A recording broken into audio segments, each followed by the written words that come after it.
Right, good afternoon, everyone. This is the December 5th meeting of the City Finance Committee. May I get a roll call, please? Yes, Committee Member Harmon.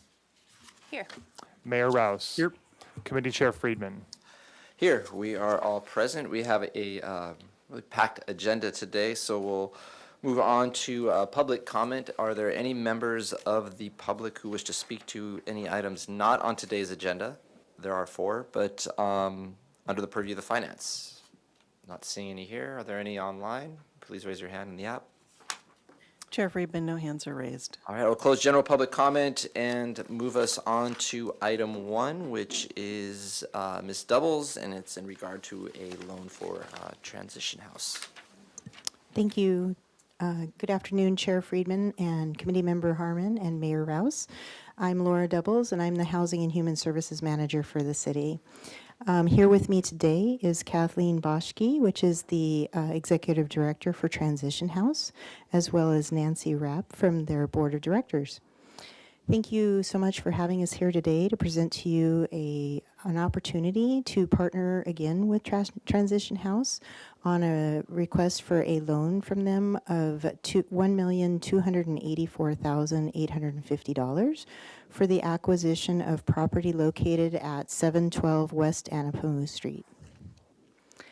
On this screen, we have staff's recommendation that the Finance Committee recommend that the Council A, introduce and subsequently adopt by reading of title only an ordinance of the Council of the City of Santa Barbara approving a loan agreement with Transition House in the amount of $1,284,850 for acquisition of the real property located at 712 West Anapamu Street to be used for transitional housing to be secured by a deed of trust and a 90-year affordability control covenant imposed on real property, and authorizing the Community Development Director to execute such agreements subject to approval as to form by the City Attorney as necessary.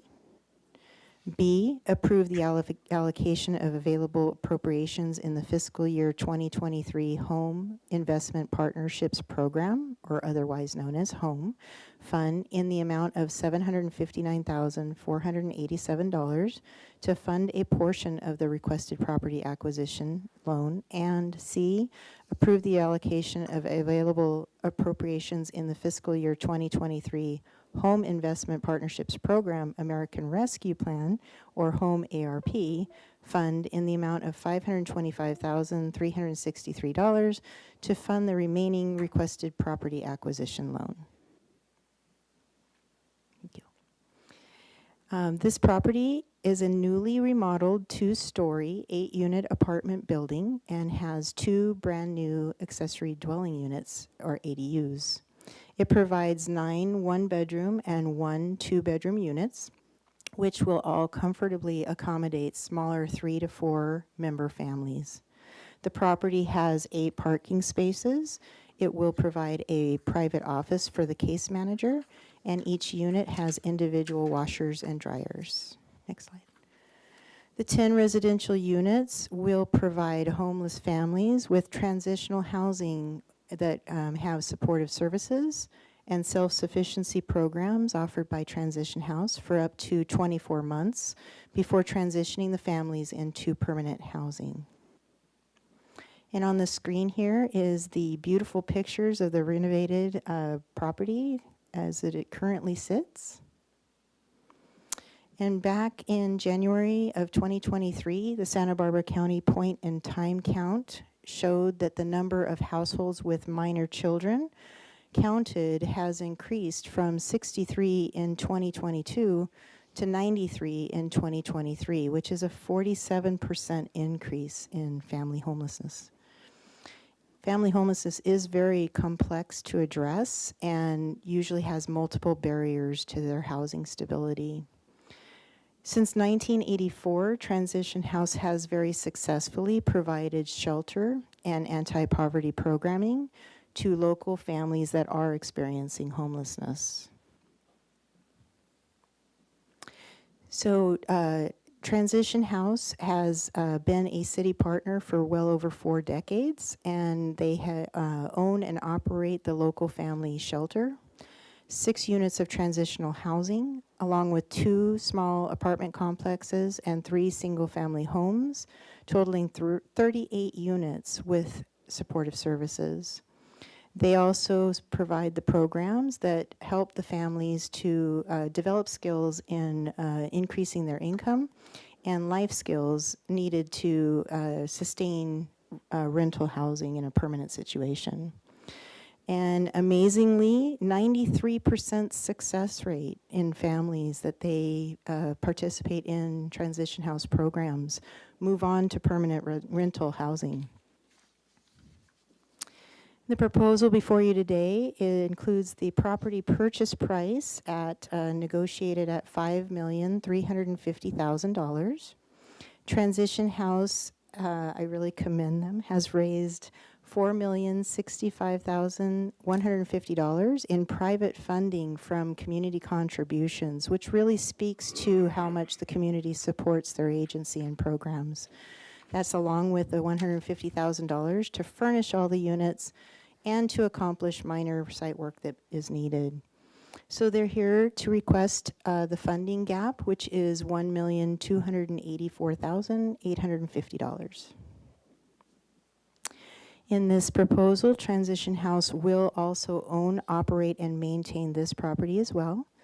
The operations will be funded by monthly occupancy fees paid by the residents and also Transition House's fundraising income. For 40 years, Transition House has successfully raised its annual operating budgets, which is extremely commendable. The proposed loan terms for the $1,284,850, which is from both funding sources there, will be a residual receipts repayment over a 30-year term at 0% interest due to the public benefit use of the property, and the maturity date will be in 2054. And on the screen here is the project financial summary of the sources and uses of funding. Transition House will be supporting the $2,215,150 plus all the closing costs. Has also secured private funding for this project of $2 million, and with our proposed loan would come to $5.5 million.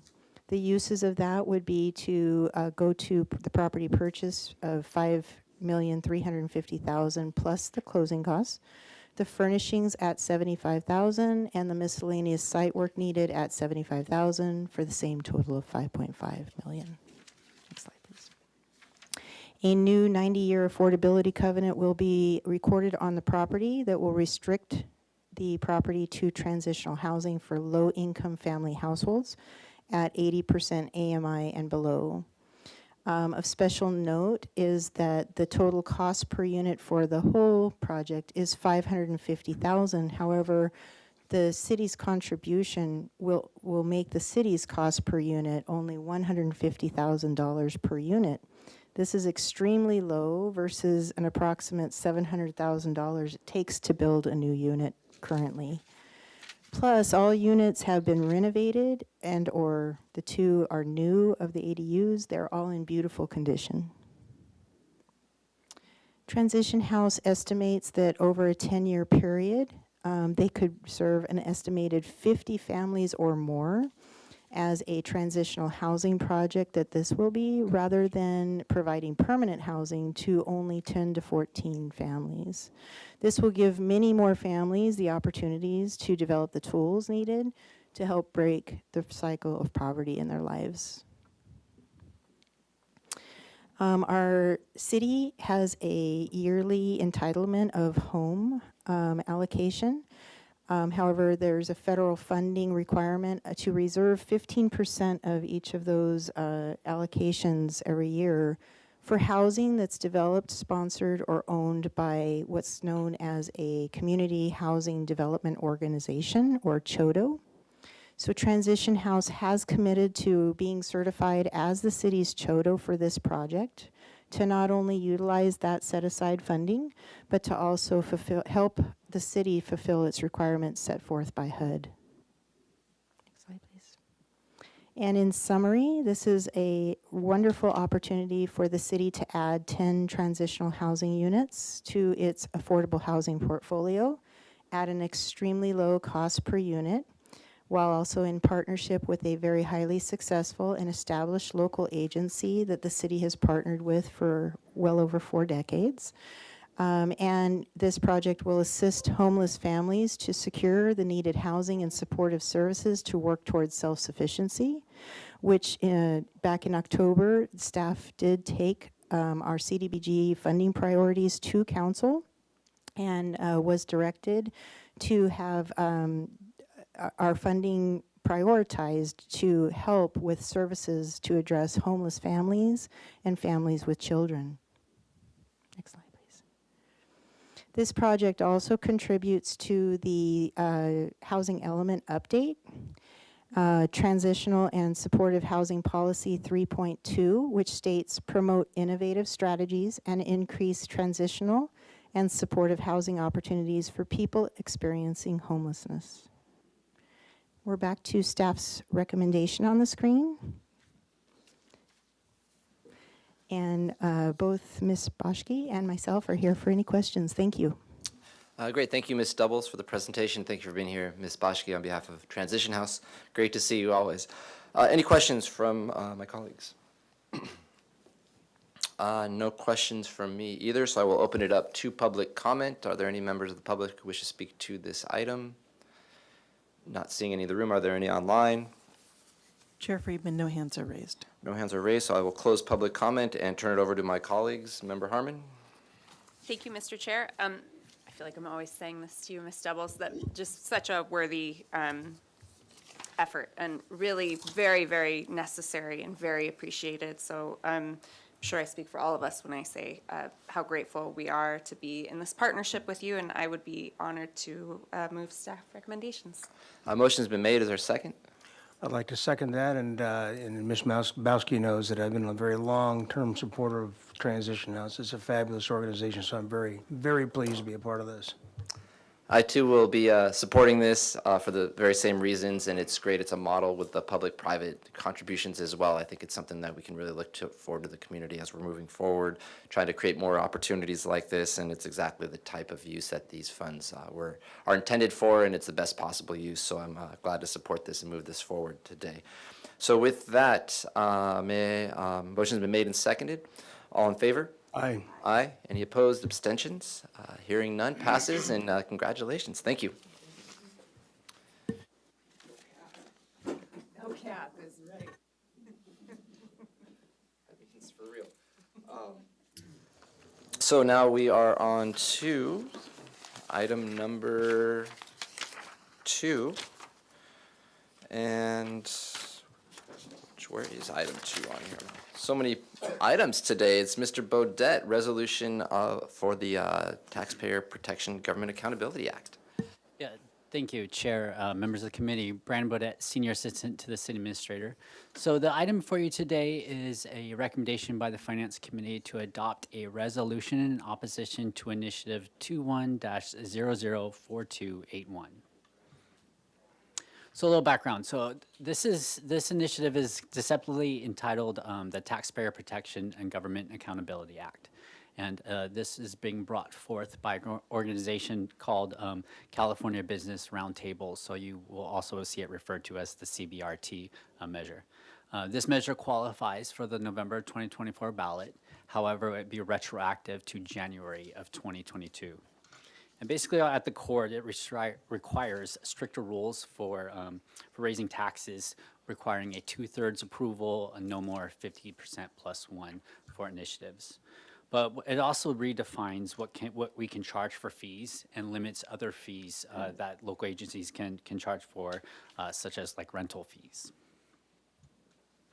So there can be significant implications involved with this. It kind of stretches beyond just local agencies. It also invalidates the Upland decision that allows for citizen initiatives to have a simple majority. So they would also be required to have a 2/3 approval.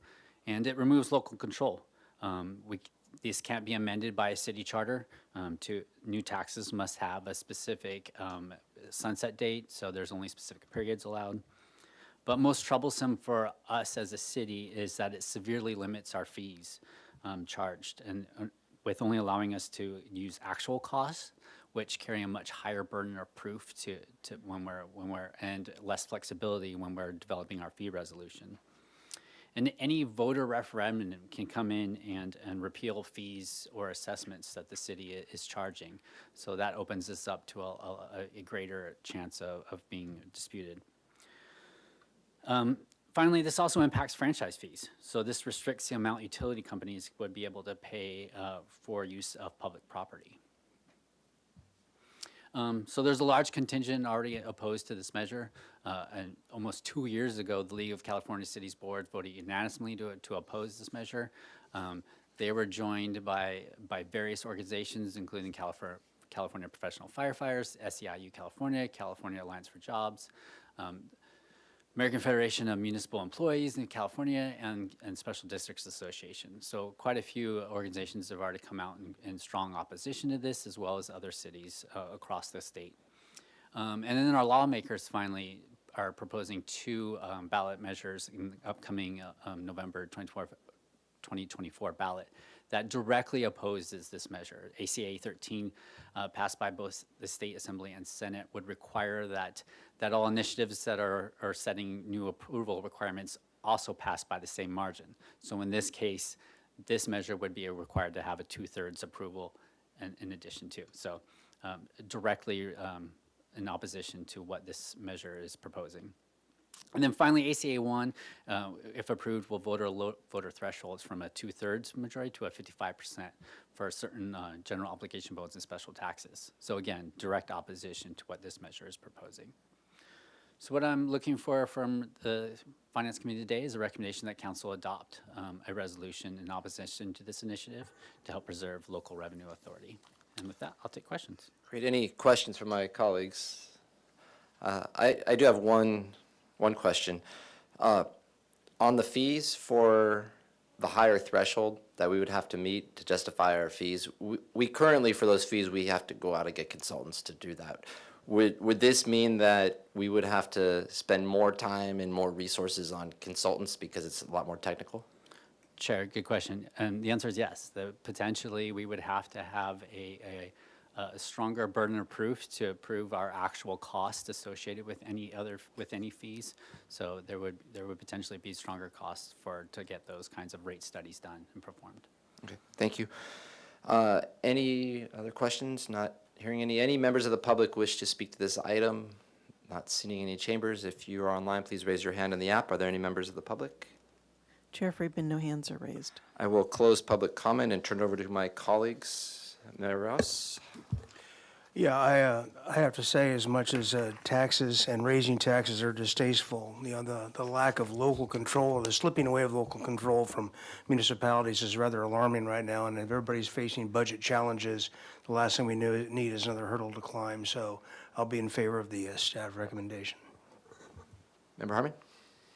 Thank you, Chair Friedman. Yes, I'm just going to echo Mayor Rouse and his sentiments. You know, my support for opposing this initiative is in no way born out of a desire to increase taxes, increase fees, to willy-nilly charge people more. That has nothing to do with what we're talking about here. And so I want that to be very clear to the public. We are incredibly careful, incredibly judicious in my mind with how we approach fees and taxes. I mean, it is one of our greatest responsibilities, and I think we all take it very seriously.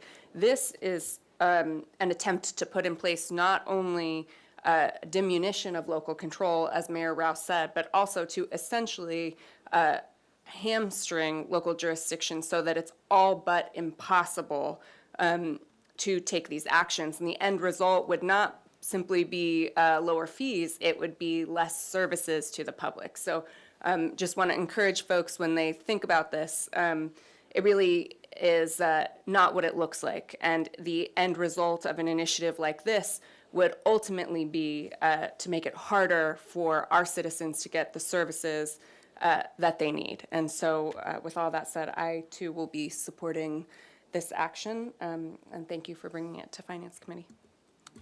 Thank you. I also concur with everything my colleagues have said, and not to belabor the point, but we don't support the taking away of local control when Sacramento's doing it, and we should definitely not support it when outside special interest groups are trying to do it as well.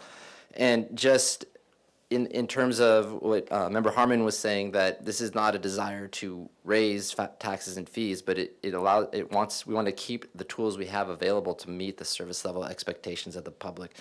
And this puts that at risk if it should pass, and including public safety, libraries, parks, all the essential services that are primarily funded by the general fund, where we don't have a lot of tools and resources and funding streams to be able to support those. And with costs rising for those, we need to be able to have that local flexibility.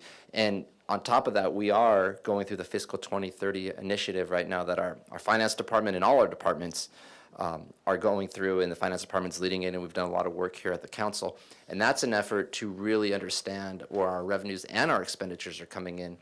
And we are making progress on the expenditure side to really make our organization run as optimally as possible. But we don't know what those new revenues would be to make that work, so that we can, again, have those the service delivery that the public expects and demands from us. So I, too, will also be supporting the staff recommendation today.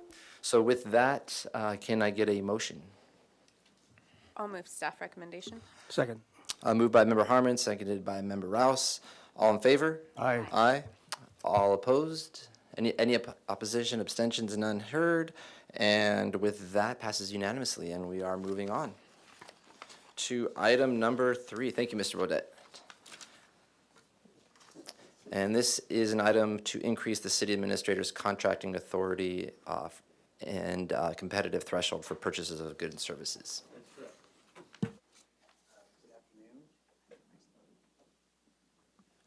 There we go. Good afternoon, Chairman Friedman and members of the committee. Is it still not on? It's green. No.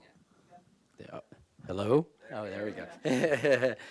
Hi, my name's Greg Corral. I'm the purchasing supervisor for the city of Santa Barbara, and I'm here also with the general services manager, Bill Hornung.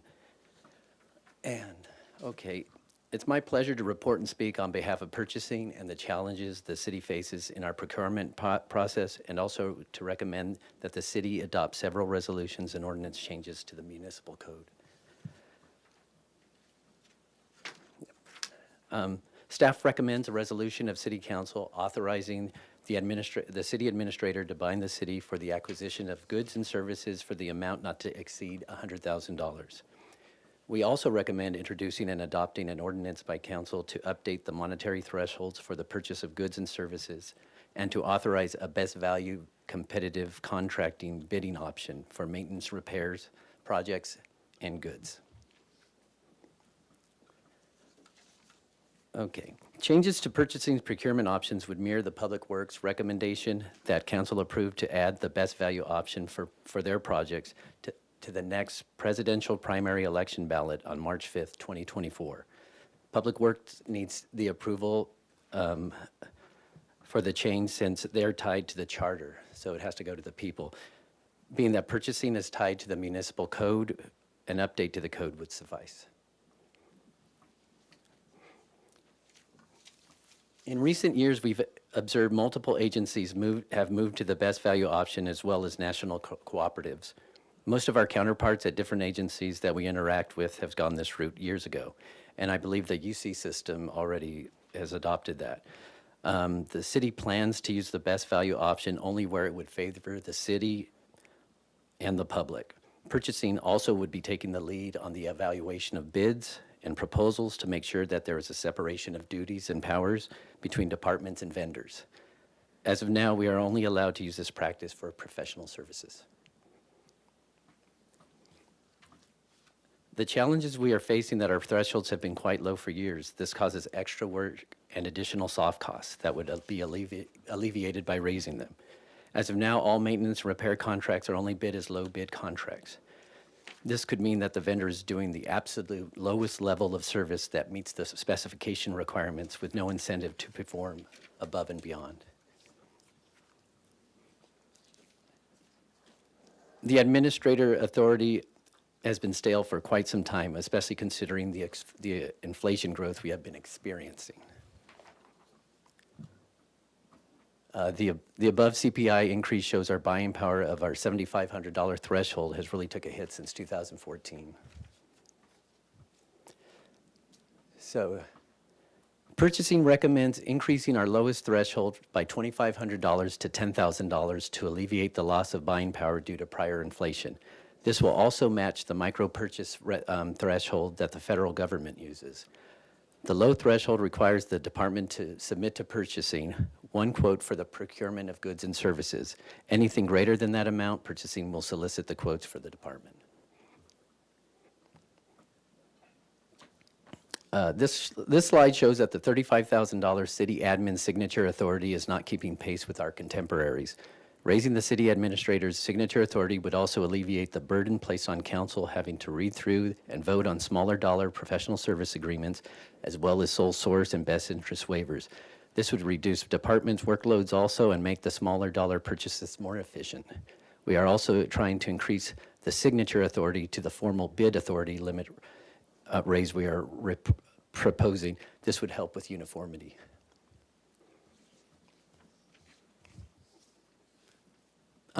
Purchasing has been in contact with contractors, and we have heard from some that they're not participating in some of the city's low bid solicitations due to the contractors feeling that responding to this type of bid is too tedious, too time consuming, and too expensive, especially when a bid bond is involved. They fear they are being undercut by bidders they feel don't possess the same skills and experience they do. This can lead to low bid contractors doing just enough to warrant an invoice or default entirely. This can also lead to soft and legal costs, time lost, deadlines missed, and legal actions against the city. The city wants to adhere to our budgets as well as finding ways to save public funds, so costs will always be a factor. We plan to use this method only for the higher dollar maintenance repair projects, as well as some more special materials that may come up. Purchasing will extend the bidding time as well as supervising the award procedures. So what we're proposing is to raise the city administrator authority to $100,000, increase the procurement lowest threshold to $10,000, raise the formal limit for bidding to $100,000, and also add the best value solicitations as a bidding option. And here's a recap of our proposed changes. And any questions? Great, thank you. Any questions? Member Rouse? Yeah, is it anticipated that making this change will also take some of the exposure to bid challenges out as well? That is correct. Okay, thank you. Any other questions? Member Harmon? Just very briefly, it appears that there's, I guess there are some other agencies, I'm looking at slide 10, that have 100,000 as the signature authority, but some number of them have 200,000, and I'm wondering, I guess if you could just speak to why we set it at 100,000 rather than something higher. We do have in our resolution that every 5 years, staff will go back and review if 100, basically we can move it if we tie it to a If it needs CPI to. or anything. So every 5 years, we can increase it. Perfect, thank you so much. Great, great questions. And then I have one question. It says in the staff report that these items are those that are included within the budget approved by the city council. So I just wanted to clarify that these are things that the council has already said we want to do. It's nothing new that the council has not reviewed through the normal budget process. That's correct. It's basically another tool in our toolbox that we can use. For efficiencies, great, thank you. Any members of the public wish to speak to this item? Not seeing any in chambers. Are there any members online? Please raise your hand in the app. Chair Friedman, no hands are raised. I will close public comment and turn it over to my colleagues. Member Harmon? Thank you, Chair Friedman. This seems like a long time overdue, so thank you very much for bringing it, and I would be happy to move staff recommendation. Motion's been made. Is there a second? Second. Any comments? I will also be supporting this. I think the move to best value is something that we're doing with Public Works contracts, and it has a lot of benefits for it to get a higher quality. There's also the increase to the city administrator's authority is warranted. It's in line with what other jurisdictions are doing, and it's reviewed every 5 years. And there has been a 30% increase in inflation since the last time that, or even longer since the last time it was there. So it's warranted. And then I just want to also mention and thank Mr. DiMartini and all of our staff, our finance director. This is part of the fiscal sustainability initiative that we're doing. And so when people ask, what are you doing? It's all the little things that we are identifying and finding better ways to run our city and better systems that we're finding. And this came out of that. And in this case, it's going to require fewer trips to city council, which has city attorney time, it has city staff time just to get stuff on the agenda. And then you have to wait sometimes for multiple weeks to get something that could be done in literally a day. And so it's time efficiencies, it's staff efficiencies, it's monetary efficiencies like these. And with this coming in place, it allows staff to work on other items rather than waiting for items to come to council. So this is an example of the inner workings of what the Fiscal Sustainability Initiative, and I just wanted to call that out. So with that, motion's been made and seconded. All in favor? Aye. Aye. No abstentions and no opposition. Motion passes unanimously. Thank you. And thank you, Mr. Harrell, for the presentation. All right, we are on to the last item for today, the fiscal quarter financial review, first quarter 2024. Flying right through. Good afternoon, members of the Finance Committee. My name is Keith DiMartini. I'm the city's finance director. I'm here with Ms. Natalie Licoli, the city's controller, and it's our pleasure to present an overview of the first quarter financial review for the current fiscal year 2024. The objective of the presentation today is to first receive a report from staff on the status of revenues and expenditures in relation to the budget for the 3 months ended September 30th, 2023, accept the fiscal year 2024 interim financial statements for the 3 months ending in the same time period, and then finally recommend that the City Council approve the proposed first quarter adjustments to fiscal year 2024 revenue expenditure appropriations as detailed in the attached schedule of proposed quarter one adjustments. The agenda for the presentation today is to first dive into a little bit of detail on the general fund, see how things are shaping up, talk about the enterprise funds at a little bit of a higher level, talk about the proposed budget adjustments that are before you today, and then finally end with questions, public comment, and discussion. First, just to remind the members of the public and the committee, we do have a pretty standard cycle where we bring updates to the Finance Committee and the City Council on how the city's finances are shaping up throughout the year. First, every month, the city receives a pretty detailed monthly financial statement that is on the consent calendar in the City Council meetings. This is the first more detailed quarterly update that goes before the Finance Committee, and we will do this 4 times during the year. The most robust of which is the quarter 2 report. That's where we have 6 months worth of actual data. We will make detailed projections on our revenue projections and our expenditure projections, and that's right in line with the process for developing our budgets for next fiscal year as well. Then we will do a Q3 and a Q4 update also. And then finally, the annual comprehensive financial report, the very robust report that reports on the entire fiscal year, is usually complete anywhere between 6 to 8 months at the conclusion of the fiscal year. This slide here shows the high-level pie charts of the general fund revenues, excuse me, on the left-hand side, and the general fund expenditures on the right-hand side. And these pie charts don't change very much year over year. On the left-hand side, property tax, sales tax, TOT, tend to be our largest slices of the pie for our general fund revenue sources. And then on the right, it shows how those general fund tax dollars and other revenue sources are spent. Primarily, nearly 1/2 of all general fund revenues go towards public safety, the services of police and fire, and then also community services, public works, general government, and many other items as well. So now let's talk a little bit more detail about the general fund. This slide shows the overall budget and actuals through the first 3 months of revenues and expenditures. The first column on the left shows the city's adopted budget in the general fund at just over $170 million annually. This does not include Measure C revenue, which we've detailed out on the next slide. And as council is aware, we do have an operating deficit in the current fiscal year adopted budget that we talked about at great detail during the last budget cycle. The next column shows the revised budget. Now, I want to explain a little bit about how numbers will change from the adopted budget to the revised budget. And there really are two main ways. First is anytime the city council takes an action during a regular city council meeting during the year to appropriate money, that budget will appear in the revised budget. It's not part of the adopted budget that council takes an action on in June the prior year. That's the first reason.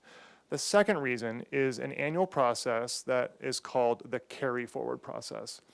And what that process does is it takes prior year commitments of money, prior year appropriation, and if that money hasn't been spent but is planned to be spent in the next fiscal year, we will move that budget from fiscal year 2023 into fiscal year 2024 to be able to spend those funds. And it's probably best described with an example. Late last fiscal year, the city council appropriated money for the short-term rental enforcement program, about $1.1 million. That money will be spent over the course of a year and a half, 2 years. And so the money that wasn't spent in fiscal year 2023 got moved forward into fiscal year 2024 and is part of that $8.8 million number on the carry forward line in the revised budget. So I just want to make sure that that's clear. You can see actuals to date are coming in a little bit low on revenues, and expenditures are sort of as expected on the general fund as a whole. I'm going to talk about our tax revenues in a little bit more detail as we move forward. This table here summarizes our Measure C district sales tax. Decided to have a separate slide on this and not group it up with the general fund because it's really specific to our capital improvement program. Measure C funds a variety of different capital improvement projects throughout the city. You can see the adopted budget and the revised budget and how much is being appropriated. It's really important to note that we have a line here called use of prior year revenue. There is no deficit or surplus in this fund. Staff recommended during the budget process to appropriate pretty much all of the funds that are in that Measure C revenue fund that had been generated over the past couple of years that were not appropriated. Coming out of COVID, the sales tax revenue was very strong, and actually the amount of money that came in was more than was budgeted to be spent. So that money sat in that fund, and during the most recent budget process, staff recommended appropriating that cash to be spent on a variety of different capital improvement projects. Again, I talked about the carry forward process already. That's an annual process that is authorized by the City Council. It's one of the resolutions that the City Council adopts every year during the budget process. We have a very robust review process that concludes with the City Administrator approving of those requests for multiple projects that have prior year commitments. Many of them are one-time projects, and most of them are capital projects, again, one-time in nature. This slide here summarizes the trends of our major general fund taxes. So just a couple noteworthy trends here. First, on property tax, it is very common that we have $0 collected through the first 3 months. The city does not receive its first disbursement of property tax dollars really until December. So those numbers will jump up on the Q2 report. You can see sales tax is coming in about where it was around the same point at last fiscal year with 3 months in. But what's really notable here is that every other tax revenue on this list is coming in softer. It's coming in a little bit lower compared to the same time period last fiscal year. So you can see that TOT is coming in a little bit lower, utility user tax, business license tax, and so on. With business license tax, this is an anticipated trend to see this downward at this time. The reason being is that we went through a project to allow businesses to file their business license remittance online and with a credit card. And we also moved everybody to file their business license tax return annually in January, okay, as opposed to on a rolling monthly basis. So we will see a big uptick in the months of January and February. We thought we would give the Finance Committee a brief update on the short-term rental enforcement program, and I'll turn it over to Ms. Licoli. Good afternoon, Chairman Freeman and member of the Finance Committee. Short-term rental enforcement program. For the first quarter, we actually have closed 10 settlements, bringing to the general fund $118,057, and to Measure B, $23,611. I will note, for ones who don't know, that the TOT is at 12%, so consequently, 10% has been allocated to the general fund and 2% to the Measure B. Expenditure. The following transactions should be highlighted for the fiscal year 24. Fiscal year 24 adopted budget increased by 18 millions from fiscal year 23. General fund expenditure was reduced by 2.7 million to help balance the budget. There's a projected increase in operational cost through the city, and 46.8 million in Measure C from fiscal year 22 surplus will be spent in capital outlay during this current year. I will discuss now the general fund expenditure. Looking through the different departments, the spending pattern came as expected, between 19 and 22% against the revised budget. Note that the non-department actual is at 63% of the revised budget. So I would like to note that out of this value, 89% of it is related to capital outlay transfer.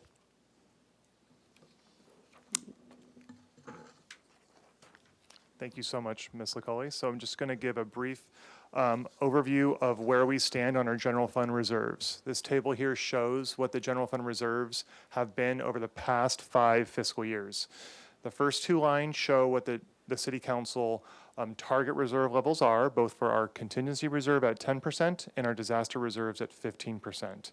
So by the end of fiscal year 23, the reserve policy target level is just over $42 million. But as you can see, the city's general fund reserves are actually slightly below those target levels due to some recent budget challenges and having deficits.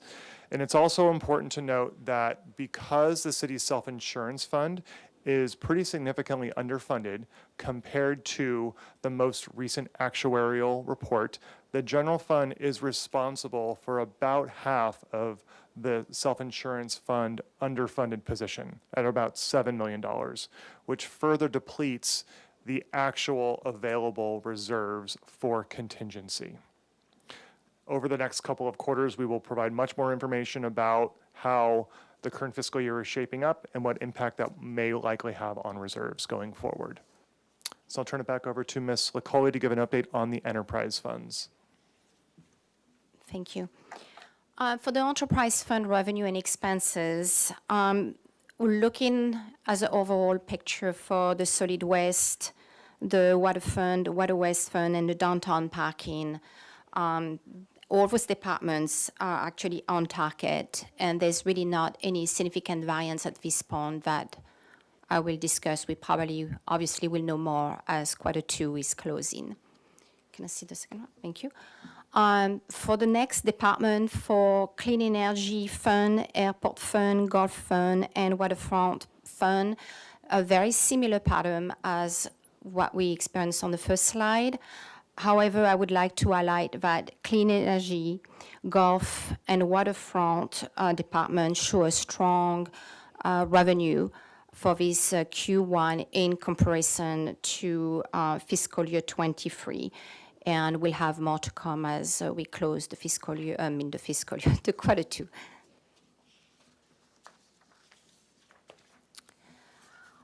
Enterprise Fund projected reserve.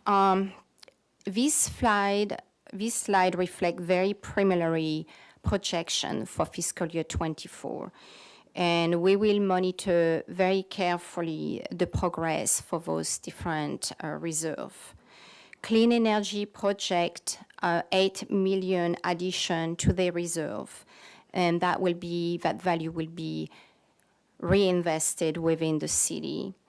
The Gulf target an addition $418,000 to its reserve. This sport that took a positive shift during the COVID period is still very popular. So those are two accounts that are really doing very well. I will move on to the proposed budget amendment, and we'll discuss first the general fund. So we ask an increase in appropriations of about 2.2 million in finance to transfer out to the Measure C fund for excess revenue from fiscal year 23. We ask to reduce the mutual aid revenue by 400,000 in fire operation to reflect end of wildland season and actual claims submitted for reimbursement. We ask for decrease of appropriation for labor expenditure, about 237,700 for the fire operation.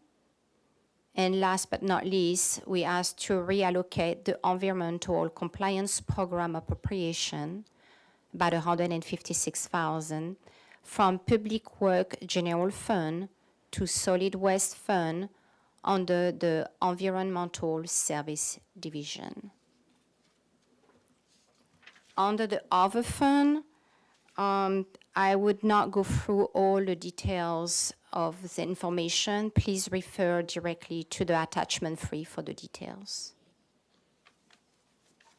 So the last slide presented today is just to give an update on where we stand in the self-insurance fund. This is in the staff report as well. Again, it shows what our total actuarial recommended reserve level is in the self-insurance fund at that top blue line, and the actual reserves that we have in the fund. And as you can see, that gap has widened in recent years, and with direction from the Finance Committee and the City Council in prior meetings where you gave direction to staff to go ahead and make a commitment to increasing allocations into this fund over the next 9 years. We have already implemented the first couple of years of that plan, but as you can see, it's not enough. It's not enough to get us to where we're actually meeting that blue line. That'll be something that we will talk about in detail at the upcoming budget discussions as well.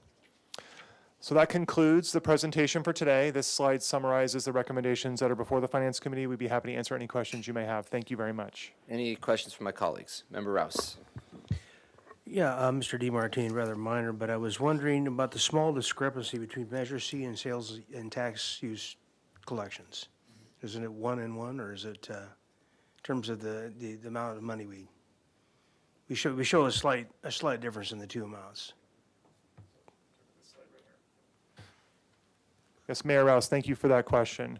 So as you can see, sales tax, our Bradley Burns 1% sales tax is the $7.6 million number, and then the Measure C district sales tax, the 1% that the voters approved about 5 years ago.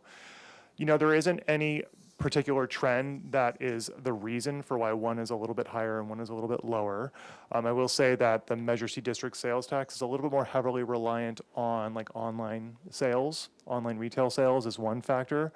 We also get a large portion of the county pool where there's a lot of taxing entities that collect sales tax revenue that may not be directly associated with a brick and mortar establishment in the city proper. And then the county pool distributes out that sales tax dollar to many entities in Santa Barbara County. And that's how we get a lot of our Measure C district sales tax revenue also. But there isn't one or two specific trends that are really the cause for any of that data at this time. The county's holding back on us, is that what you're saying? No cap. So I just wanted, if you could pull up slide 11. I just have two questions, and I'll have slide 19 after this. On this, so this is the short-term rental enforcement program, and that 118,000, where are we placing that in the general fund? Yes, Chair Friedman, that $118,000 is transient occupancy tax revenue. So it comes into the general fund as transient occupancy tax revenue, which is shown on slide 10, the fourth tax listed on this table. And so that transient occupancy tax is actually, if I'm reading that right, is actually less than the prior year, not just expected, but it's actually less. But it would be at $118,000 less than that if we hadn't gone forward with the short-term rental enforcement program. Chair Friedman, that is correct. That's an important point as we look forward to projections, that just to keep monitoring that. And then if you could pull up slide 19, I just had a clarification on slide 19. I'm going to choose, I'll start with wastewater. I'm just trying to understand if you could clarify for me. So in 2022, the second column from the left there, for wastewater, it said we have 11 million in policy reserves, but only 658,000 in available. And now it says we have negative 600,000. What is our actual reserves? Why did we go from it? It looks like 11 million down to -6, but I know that's not accurate. So could you just clarify for me? No problem, Chair Freeman. So first, we'll start with on the wastewater, right? So the wastewater policy reserve target is $11.1 million. That's the 10% contingency reserve and the 15% disaster reserve for the wastewater enterprise. That's the 25% reserve policy target. By the end of fiscal year 22, there were available reserves of $658,000. That means $658,000 above the reserve policy target. So when you add 11 million plus 658, they have total reserves of about 11.7, 11.8 million. Then, as you move through fiscal year 2023 into fiscal year 2024, they are projecting to have a deficit, which means they're using some of their reserves, using them to the tune of about $1.2, $1.3 million, which then brings you to the fourth column, which means that by the end of fiscal year 2024, based on the revised budget in the wastewater division, they will be below their reserve policy target by $592,000. So that means they still have about $10.5 million in reserve. It's just below the reserve policy target. Okay, thank you. I appreciate the clarification, because I was like, does that mean we don't have any reserves? But we do. It's just we're slightly under where we want to be. So my heart stopped beating a little after that, so thank you. So with that, any further questions? Not seeing any members of the public wish to speak to this item? None are in chambers. Anybody online, please raise your hand in the app. Chair Friedman, no hands are raised. I will close public comment, and we do need a motion to accept the 2024 first quarter interim financial statements and the staff proposed adjustments. So is there a motion for the staff recommendation? Is there a second? Second. Motion's been made by Member Harmon, second by Member Rouse. All in favor? Aye. Aye. No opposition, no abstentions. Passes unanimously. And with that, we flew through this. I expect nothing less today this afternoon, Mayor Rouse. So I'll see you all at 2 o'clock.